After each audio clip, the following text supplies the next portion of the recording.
Welcome to Financify. In this quick tutorial, I'll show you how to change the currency on the Bitcoin.com app using your mobile device. Let's get started. First, launch the Bitcoin.com app on your mobile device.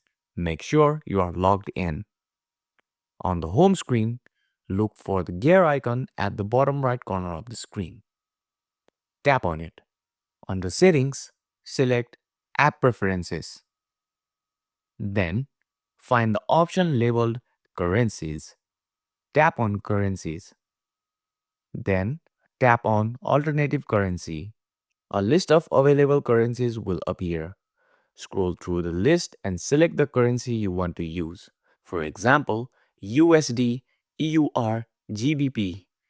Once selected, the app will automatically apply the change. You will now see the updated currency displayed throughout the app. And that's it. Changing the currency on the Bitcoin.com app is that simple. If you found this video helpful, don't forget to like, share, and subscribe to Financify for more quick tutorials. Thanks for watching, and I'll see you in the next video.